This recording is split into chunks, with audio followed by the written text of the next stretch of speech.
তারা যে আল্লামা আহমদ শফী সাহেবকে ভুলভাল বুঝে ক্যাম্পেইন করছে এটা মুছে দিয়ে সাধারণ সবাই সামনে আয়না শুনাইছে যে আল্লামা আহমদ শফী সাহেবের হুকুম অমুকে বেফাকের মহাসচিব হবে। আমি বলেছিলাম আঙ্গুল দিয়ে দেখাবো যে উলামায়ে হাদারাম এদের কারণেই মূলত এই উম্মাহ শোষণ থেকে মুক্ত হচ্ছে না। ইতিহাসের নামে মুআবিয়া রাদিয়াল্লাহু তাআলার সমালোচনা পাঠ্যপুস্তকে আনবেন, যে আঙ্গুল দিয়ে লিখবেন ওই আঙ্গুল ভাঙা ফেলাম। এই অংশ অনুযায়ী উনি বলতেছেন যে আঙ্গুল ভেঙে দিবেন। ওনার এই কথার দ্বারা এখন যেটা সাব্যস্ত হবে সেটা হলো আমাদের মৃত অনেক আকাবিদদের আঙ্গুল ভাঙার উপযুক্ততা এখন সামনে আসবে। এখানে আমাদের কওমি সিলেবাসে একজনের ইতিহাসের কিতাবই সিলেবাসভুক্ত, তিনি হচ্ছেন জাইনুল আবদিন মিরাটি, যিনি দেওবন্দের উস্তাদ ছিলেন, বরেণ্য ব্যক্তি। ওনার এই কিতাবের উমাইয়া খেলাফত বা উমাইয়াদের যে শাসন, ওই শাসনের অংশে হযরতে মুআবিয়া রাদিয়াল্লাহু তাআলা আনহুর ব্যাপারে কি বলে দেখেন। হযরতে মুআবিয়া রাদিয়াল্লাহু তাআলা আনহু তার ছেলে অর্থাৎ ইয়াজিদের ব্যাপারে বায়াত গ্রহণ করেছেন, মানে ইয়াজিদকে প্রেসিডেন্ট মানার জন্য যে বায়াত, এটা বিভিন্ন এলাকায় ঘুরে ঘুরে উনি নিয়েছেন। এইরকম একটা ঘটনা বর্ণনার ক্ষেত্রে এখানে লেখা হচ্ছে এই ঘটনার পর থেকে আমিরে মুআবিয়া রাদিয়াল্লাহু তাআলা আনহু, এখানে রাদিয়াল্লাহু লেখা নেই, আমিরে মুআবিয়া বনি হাশেমের বংশধরদের সাথে সৌজন্যমূলক আচরণ করা বন্ধ করে দেন। দেখেন হযরত মুআবিয়া রাদিয়াল্লাহু আনহুর ব্যাপারে আমাদের সিলেবাসভুক্ত কিতাবের লেখক কি বলে দেখেন। হযরত ইবনে আব্বাস রাদিয়াল্লাহু তাআলা আনহু সিরিয়াতে গমন করে এই বিষয়ে আমিরে মুআবিয়ার নিকট অভিযোগ পেশ করেন। আমিরে মুআবিয়া রাদিয়াল্লাহু তাআলা আনহু এখনো মুআবিয়া রাদিয়াল্লাহু লেখা নেই, এখনো বাদ দিছে। ইবনে আব্বাসকে হযরত মুআবিয়া রাদিয়াল্লাহু আনহু বলতেছেন আপনার সাথীগণ ইয়াজিদের পক্ষে বায়াত গ্রহণ করেনি, আচ্ছা, আর আপনিও এই ব্যাপারে তাদেরকে বুঝাননি। হযরত ইবনে আব্বাস রাদিয়াল্লাহু বললেন, হে আমির মুআবিয়া, এখানেও রাদিয়াল্লাহু আনহু লেখা নাই। দেখেন রাদিয়াল্লাহু আন, আপনি নিশ্চয়ই জানেন যে যদি উপকূল এলাকায় গমন করে আপনার বিরুদ্ধে একটু শব্দ করি তাহলে আপনার বায়াত গ্রহণের একটি সুতাও অবশিষ্ট থাকবে না। হযরত ইবনে আব্বাসের এই ধমকি শোনার পর আমিরে মুআবিয়া এখানেও রাদিয়াল্লাহু আনহু নাই।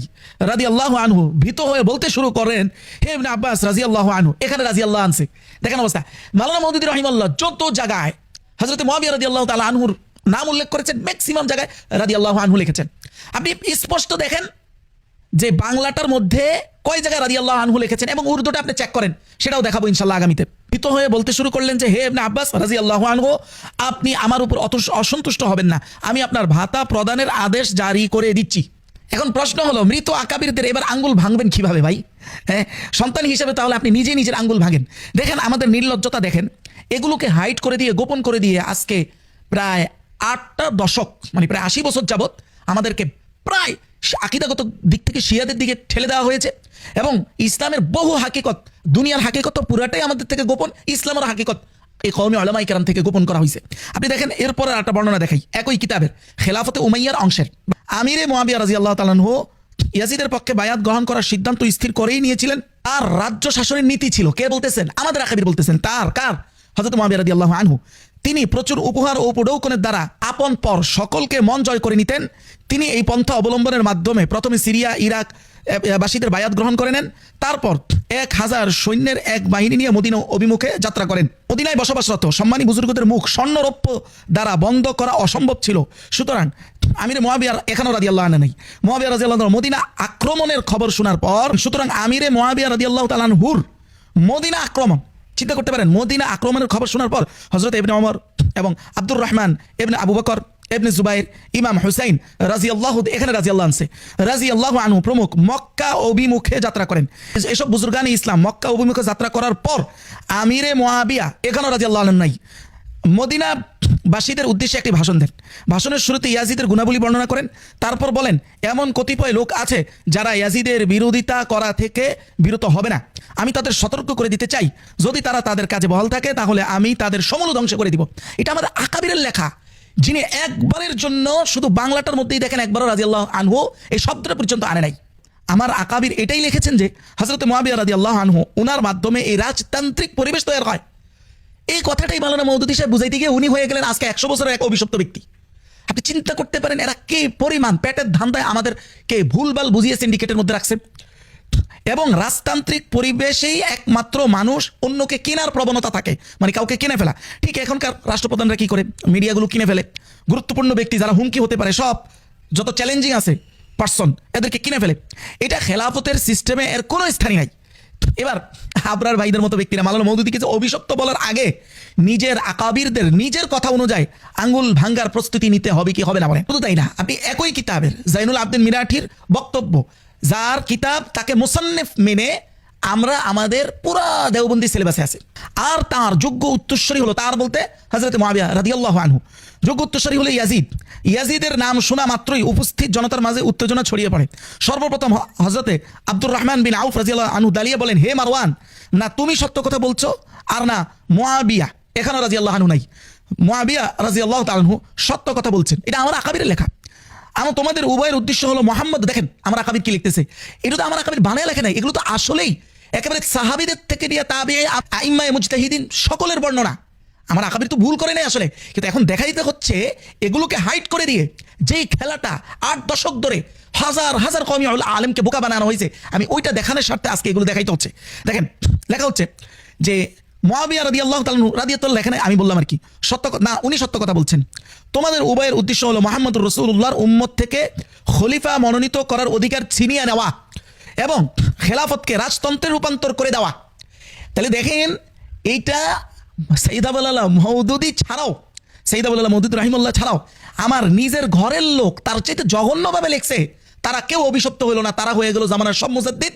কতটা পরিকল্পিত এবং কাদের কারণে, কোন অভিশপ্ত দল কওমির থাকার কারণে কওমিরা কোনোদিন মাথা জাগাইতে পারে নাই, এত সংখ্যা এত মেহনতের পরও, সেটা আমি পরে আসবো। এরাই মূলত আমাদেরকে এই দিকে ডাইভার্ট করেছে। তারা সুস্পষ্ট সাহাবীদের দিকে আকাবিররাই মিথ্যার সম্বোধন করতেছে। স্পষ্ট লেখা আসলো না, না মারওয়ান তুমি সত্য বলতেছো না, হযরত মুআবিয়া রাদিয়াল্লাহু তাআলা আনহু, এটা লেখা কার? আকাবিরদের। লেখা তো সত্য, ইতিহাস তো এগুলো এভেলেবেল বর্ণনা সাহাবীদের থেকে নিয়ে তাবিঈদের থেকে নিয়ে আইম্মায়ে মুজতাহিদিন সবাই করেছে। এরপরেও আমরা যারা তাদের নির্লজ্জ সন্তান মাওলানা মওদুদীকে বানাইছে আমরা অভিশপ্ত।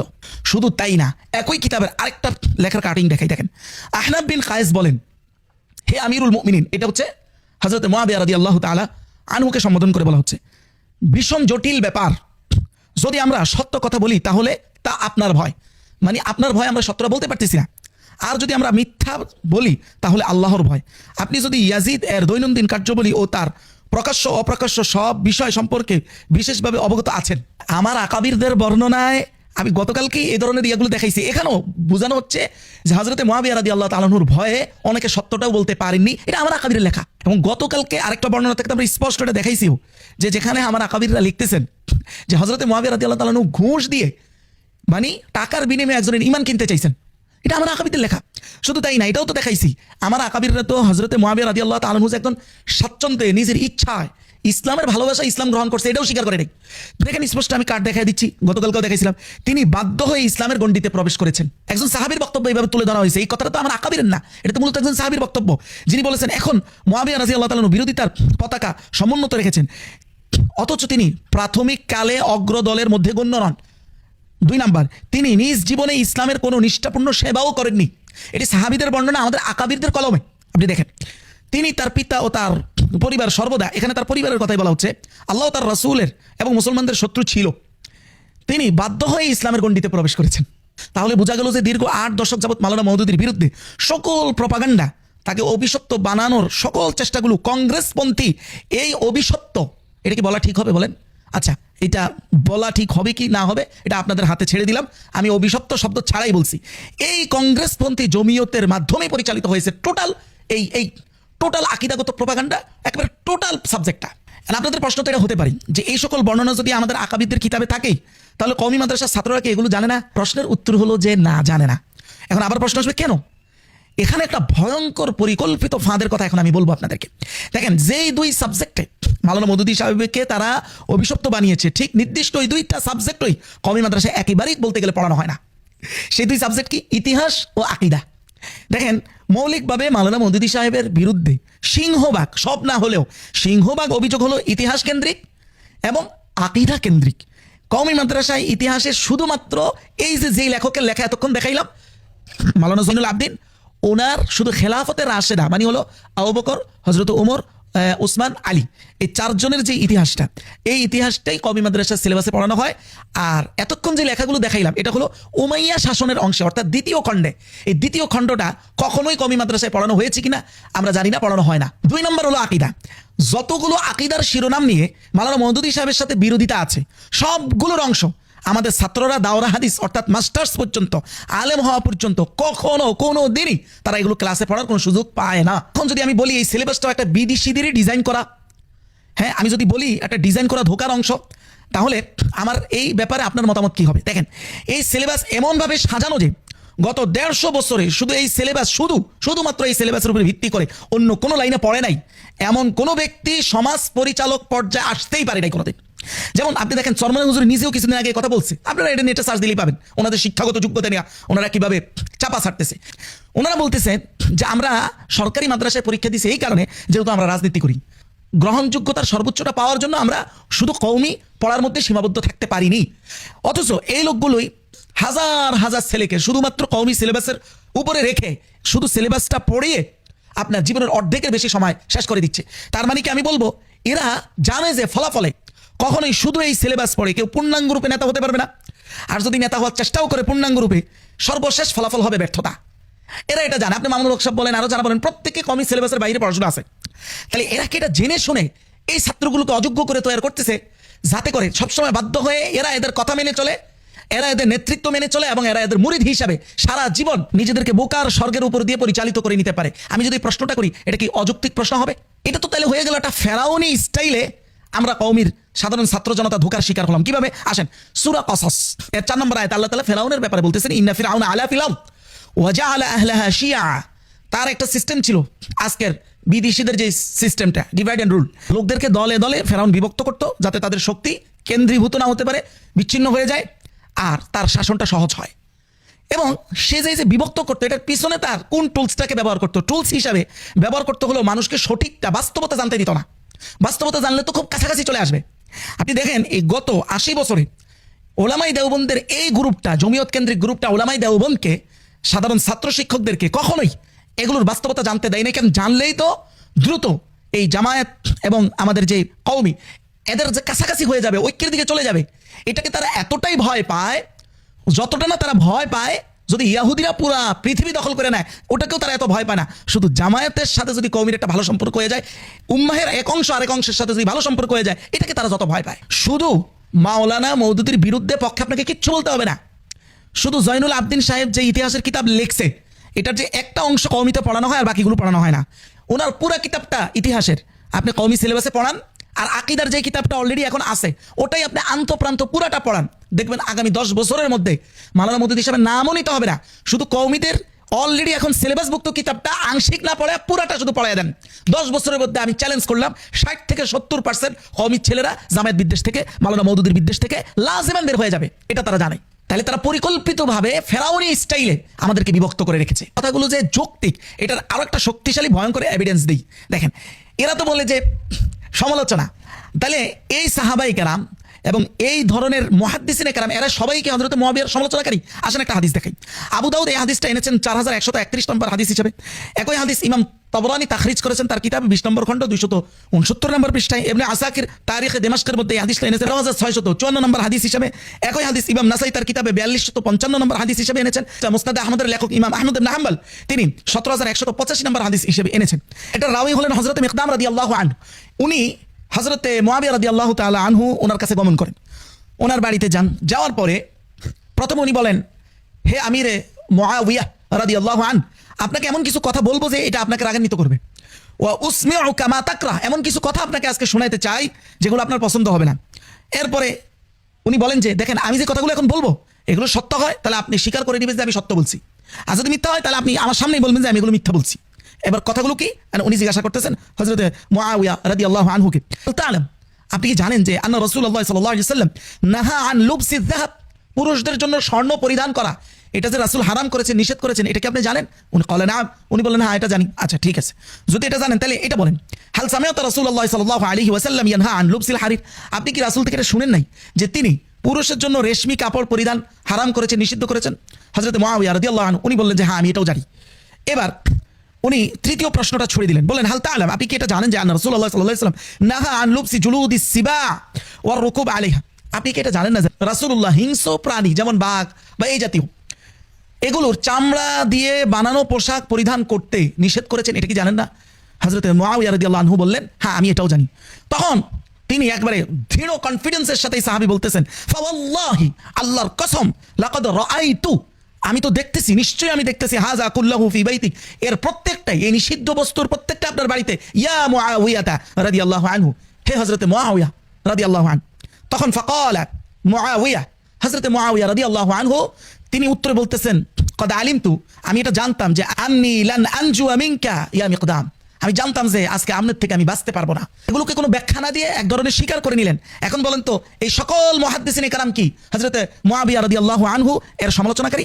এবার আপনাদেরকে আসল জিনিসটা দেখাই যে এই ইলমি চোরদের চোরামির শুধু একটা নমুনা দেখেন। এই হাদিসটা তারা বাংলা অনুবাদ সংকলন ও সম্পাদনা করেছেন মুফতি শিহাবুদ্দিন খান। দেখেন এই আবরার ভাইদের বড় ভাইরাও কি পরিমাণ খেয়ানতকারী ছিল এটা দেখাই। দেখেন আরবিতে কি বলছে, ওয়াল্লাহি, আল্লাহর কসম, লাকাদ রাআইতু। ভাই রাআইতু একটা সাধারণ বেসিক আরবি যারা জানে তারা বলেন তো রাআইতু অর্থ কি আমি দেখেছি নাকি আমি দেখি নাই? দেখেছি। এখানে দেখেন স্পষ্ট কাট আমি দিয়ে দিচ্ছি, লিখতেছে, হ্যাঁ তিনি বলেন আল্লাহর শপথ আমি আপনার প্রাসাদে এসবের কিছুই দেখছি না। চিন্তা করতে পারেন অনুবাদক এটা ভুলে লিখেছে, এটা হতে পারে। তবে যেই পরিমাণ খেয়ানত এই 80 বছর 100 বছর যাবত আমাদের সাথে করা হয়েছে সেই ইতিহাসগুলোকে একসাথে রাখলে আপনার কাছে কি এটা ভুলে হয়ে গেছে এটা বেশি মনে হয় নাকি ইচ্ছাকৃত কথা আরবির কথাটাকে উল্টে দেওয়া এটা বেশি মনে হয়? এটা হলো আমার প্রশ্ন। এখন একটা প্রশ্ন আসতে পারে, তাহলে হযরতে মুআবিয়া রাদিয়াল্লাহু তাআলা আনহু একজন সাহাবী, এটা আহলে সুন্নাহর ঐক্যমত, উনি নিঃসন্দেহে সাহাবী। তাহলে উনার এই কার্যক্রম যেগুলো আমার আকাবিররাই লেখুক, সাহাবায়ে কেরামই বলুক, এবং পরবর্তী তাবেঈন, তাবেঈন, আইমা মুজতাহিদিন যারাই যেভাবে বলেছে সর্বযুগে এগুলো আলোচনা হয়েছে।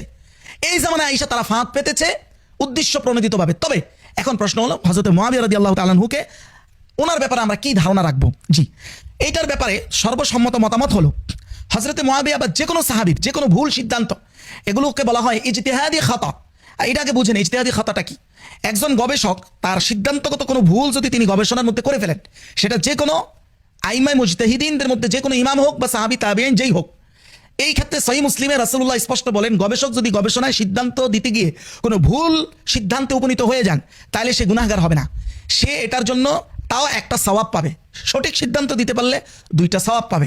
হ্যাঁ, তবে ভুল সিদ্ধান্তের ফলাফল তো ভুল আসবে, ক্ষতি হবে। সেটাই হয়েছে। মুসলমানরা খেলাফতের পাটাতন থেকে ধীরে ধীরে রাজতন্ত্রের মধ্যে ঢুকে গেছে। হযরতে মুআবিয়া রাদিয়াল্লাহু তাআলা আনহুর এই ইজতিহাদি খাতা যেগুলোর জন্য আমরা মনে করি উনি গুনাহগার না, তবে এগুলোর মাধ্যমেই ঘটনাটা ঘটেছে। এবং রাসূলুল্লাহর সেই ভবিষ্যৎবাণীটা পুরো হয়েছে যেটা রাসূলুল্লাহর অনেক জায়গায় হাদিস এসেছে। মুসনাদে আহমদের 7912 নম্বর হাদিস, যেখানে রাসূল বলছে 30 বছর খেলাফত থাকবে, এরপরে কামড়াকামড়ি রাজতন্ত্র আসবে। টোটাল উসমানী খেলাফত পর্যন্ত এটা একটা কামড়াকামড়ি রাজতন্ত্রই ছিল। তারপর আমরা এটাকে খেলাফত বলি, কারণ জনগণ শাসিত হইতো কোরআন সুন্নাহ দ্বারা, আর শাসকরা তাদের শাসন কেড়ে নিত কামড়াকামড়ির দ্বারা। রাসূল যেমনটা বলেছেন, এটা হযরতে মুআবিয়া রাদিয়াল্লাহু তাআলা আনহুর এই ইজতিহাদি ভুল সিদ্ধান্তের মাধ্যমেই সূচনা হয়েছে, রাসূলের ভবিষ্যৎবাণী পূর্ণ হয়েছে। তখন যখন আমি ওনাকে এই ক্ষেত্রে গুনাহগার মনে না করলে এই ঘটনাগুলো যখন আমি বর্ণনা করব, তাহলে আপনি কিভাবে বলতে পারেন যে এগুলো আমি সমালোচনার দৃষ্টিতে বর্ণনা করেছি? এগুলো আমার পর্যালোচনা, যে এখান থেকে শিক্ষা নিয়ে আমাদেরকে এই পথ থেকে ফিরে আসতে হবে। এবং মাওলানা মওদুদী রাহিমাহুল্লাহ যত জায়গায় হযরত মুআবিয়া রাদিয়াল্লাহু তাআলা আনহুর নাম নিয়েছেন প্রত্যেকটা জায়গায় এই দোয়াটা লিখেছেন রাদিয়াল্লাহু আনহু, মানে যার ব্যাপারে আল্লাহ সন্তুষ্ট, যার ব্যাপারে বারবার আমি সাক্ষ্য দিচ্ছি যে তার ব্যাপারে আল্লাহ সন্তুষ্ট, তার ব্যাপারের কথাগুলো যদি সমালোচনা হয় তাহলে তো সমস্ত সাহাবায়ে কেরাম তার সমকালীন সবাই তার সমালোচক হবে। সমস্ত আইমায়ে মুজতাহিদিন তাদেরকে সমালোচনার কাঠগড়ায় দাঁড় করানো যাবে যে আপনারা হযরত মুআবিয়া রাদিয়াল্লাহু তাআলা আনহু এর সমালোচনা করেছেন। বাস্তবে এই ঘটনাগুলোর শিক্ষা যে জামায়াতের মধ্যে আছে, এর শিকিভাবে আমাদের মধ্যে নাই। এর দ্বারা এটাও প্রমাণিত হয় যে খেলাফতুল মুলুকিয়াতের এই কিতাবটা তারা সমালোচনার জায়গা থেকে মাওলানা মওদুদী সাহেব লেখে নাই, কেউ এটা সমালোচনার জায়গা থেকে গ্রহণও করে নাই। এটা শিক্ষার জন্যই লেখা হয়েছে, এই ঘটনাগুলো থেকে প্রাপ্ত শিক্ষাই গ্রহণ করা হয়েছে। পারেন খেলাফতের একটা সিস্টেম বলি, যিনি খলিফা হবেন, আমির হবেন, সে কখনো ক্ষমতা চাইতে পারবে না, নিজের পক্ষে কোনো ক্যাম্পেইন করতে পারবে না, এটা খেলাফতের সিস্টেমের মধ্যে নাই। ঠিক জামায়াতের জন্ম থেকে আজ পর্যন্ত তারা এটা বহাল রাখতে পেরেছে। এদের একজন সিঙ্গেল আমিরও কোনোদিন নাই, হয় নাই, সামনে হবে কিনা সেটা জানি না, যে কোনো জায়গায় তো অবক্ষয়ের সুযোগ আছে, কিন্তু এই পর্যন্ত হয় নাই যে কোনো আমির নিজের প্রভাব বিস্তার করে সে আমির হয়েছে। অসম্ভব।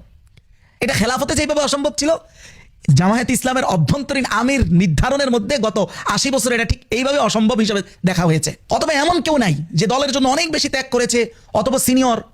আমাদের এখানে দেখেন সিনিয়রদেরকে কি করা হয়, সিনিয়ররা যদি আরজালে উমর, আল্লাহ কোরআনে যে আরজালে উমরের কথা বলছে, একটা বয়স, যেই বয়সে গেলে একটু আগে কি করছে একটু পরে মনে থাকে না। যেমন আমাদের বাবুনগরী হাফিজাউল্লাহ, আমাদের মাথার তাজ হুজুর ওজু নিয়ে কিছুদিন আগে একটা ভিডিও ভাইরাল হয়েছে না? তো এটা তো এই বয়সে হওয়া খুব স্বাভাবিক, এটা তো হাসি ঠাট্টার কিছু নাই। উনি তো অজু করে একটু পরে বলতে পারবেন অজু করছে কিনা। এই বয়সের লোকগুলোকেই ঠিক রাজতন্ত্রের দৃষ্টিভঙ্গিতে যেভাবে সিনিয়রকে গ্রহণ করা হয়, খেলাফতে গ্রহণ করা হয় না, ঠিক এরাও রাজতান্ত্রিক পদ্ধতিতে গ্রহণ করে। একজন মানুষের মধ্যে মেধা খাটানোর মতো এই মুহূর্তে মেধা নাই, কিন্তু তাকেই দেশের সর্বোচ্চ পর্যায়ে বসায় দেয় তারা।